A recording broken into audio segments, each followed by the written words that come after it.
One Piece chapter 1034 is out, and just like last chapter how it was centered on Zoro, this one's going to be centered on Sanji. The cover story this week is of Usopp winning a festival prize for a bunch of kids, which look to be minks. It's cool because you can see other people arguing in the background, probably because they couldn't hit the shot, and then we have Usopp even farther back here, and he's able to hit it without even looking.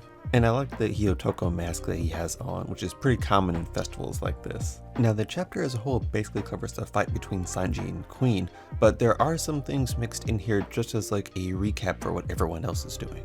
We get scenes of both the geishas and the beast pirates pretty much trying to escape the Skull Dome. Everyone's trying to get out because it's on fire. Now I don't believe anyone really knows that the island is flying away yet because they're all talking about, hey, we gotta get out of here, but in reality there's nowhere to go. At most, they'll be able to get out of the Skull Dome, but that's just going to leave them at the edge of the island, and that's still a dangerous position if that island drops. Speaking of the island dropping, we also have a Momo, who, instead of creating his own cloud flames, because it doesn't seem like he can create them on the level of Kaido's, he's going to try and move Kaido's instead.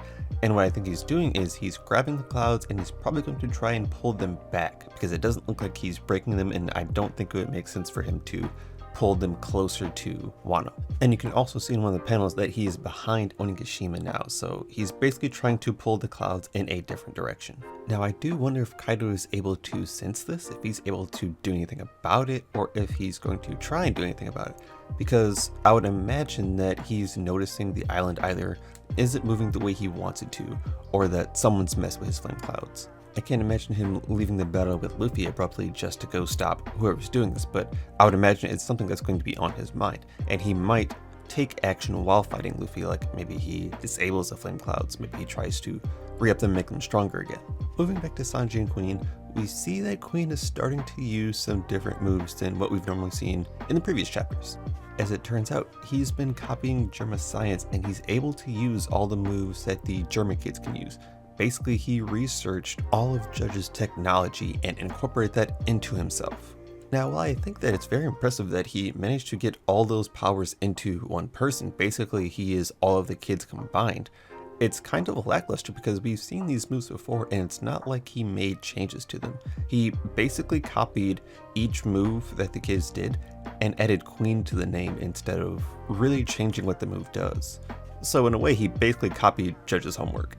And for a scientist who boasts about being better and boasts about trying to upshot the Germo, using their technology and not even altering it, it seems kind of lame, to be honest. I feel like his own enhancements were far more interesting, and I feel like if he was going to use Germa science, he could have incorporated that with what he was trying to do with himself instead of just a copy and paste of their abilities.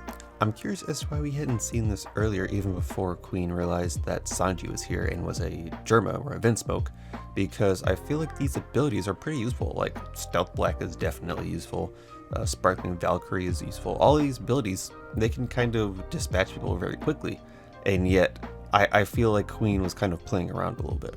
I also wonder if he has Rage's abilities, if he has any poison-based abilities. I know he has the Plague Shots, but I wonder if he incorporated something in himself that's poison related, and that if this fight isn't over, if Sanji didn't land the last blow, is he going to do something with poison before he goes down? Now, while Sanji does dodge the first move, Sparkling Queen, he ends up getting hit by the other ones in quick succession. At this point, I do expect Sanji's observation Haki to be good enough to where he can dodge moves like this, especially if he's dodging things like Katakuri's Jelly Bean. He should be able to move around these kinds of moves. I think it's probably because he's remembering his family, and that's kind of throwing him off. Sanji's been known to kind of get somewhat unlevel-headed when he gets to his motions, so that's probably the case here. And you can tell that's been affecting him because after Sanji kicks off Queen's arm, he mentions that you just had to go ahead and mention the Germa again. Now Queen ends up saving Sanji's ability for last and uses Stealth Black, which pretty much makes him invisible. And he's kind of moving around, not really attacking. I think he's waiting to see what Sanji's going to do, but pretty much after that, Sanji not necessarily goes invisible, but start moving really fast. And we've seen Sanji do this before, like at Whole Cake Island when he was attacking Oven. He moved faster than anybody could see him, so we know Sanji's got the kind of speed to move around like that. The impressive part about this is how quiet Sanji can be while moving this fast. Basically, he can't be seen and he can't be heard, so Queen's just like, okay, I'll just wait for him to stop moving. That's my only chance here because he can't see Sanji right now. And while Queen is waiting, we get kind of an inner monologue from him about him and a geisha, and basically he got turned down by his geisha, and that made him upset. And he ended up attacking, and that's the scene that we see Sanji come up to.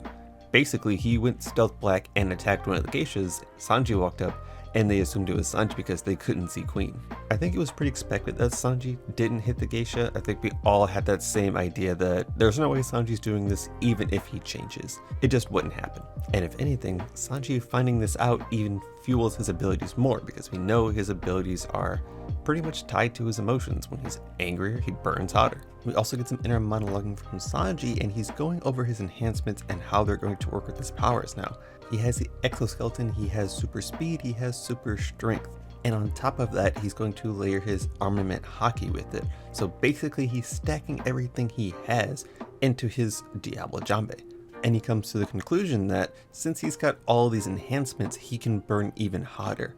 And thus we get a new name, Ifrit Jambe. Now if you've watched Reincarnated Slime, or if you've just seen lore about Ifrit, he's basically the king of fire demons. His mastery and control over fire is unmatched, so it makes sense that this is a sustainable upgrade for Sanji. We went from Diable, which means devil in French, to Ifrit, which is a rough translation would be king of fire, but I think that translation will come down to, one, if they want to translate it, and two, if they want to interpret it any differently. This also points out two things. One, that Sanji is able to control the intensity of his fire with Diablo Jambe. Now I know that we talked about how the emotions kind of rile up his heat, but I don't think that's control as much as Sanji reacting. But in this scenario, he's talking about, I can definitely burn hotter now that I have these enhancements. I can crank up the heat. This also points out that there was a limit that he had reached beforehand where maybe he burned too hot. Now, we know that sometimes the characters do train off screen. It's very possible that he was doing something off screen and he realized basically what his upper limit was for Diablo Jambe, and now he knows he can go past that. Now, right before Queen is about to start attacking the geisha again, Sanji comes in and just starts laying into him with a bunch of attacks.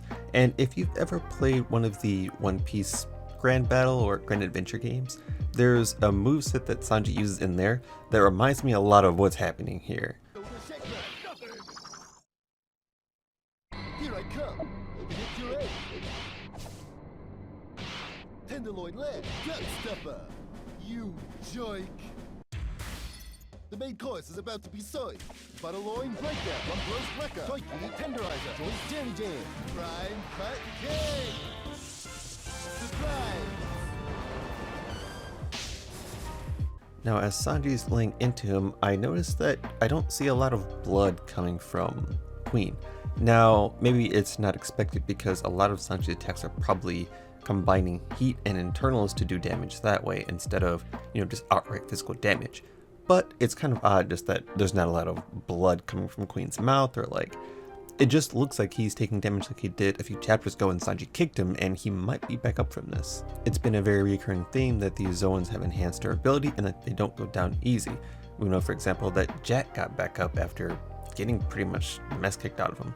We know that Ulti was getting back up consistently after getting knocked out. We know that page 1 was hard to put down. So while this certainly could be the end for the fight, I think that there's a possibility Queen may get back up. I think there's still something he could do with Poison Pink. I think there's still something he can do to help Sanji improve. I think he still has potential to remain in the fight for a little bit longer. Because when Sanji's fight ends, that means Zoro's fight is going to end shortly after that. And once Zoro's fight ends, that means we're going to be able to focus on the Kaido and Luffy fight. So that would say we're wrapping things up pretty fast. I also touched on the idea of Queen enhancing himself to possibly get stronger, have better regen, or enhance his own capabilities.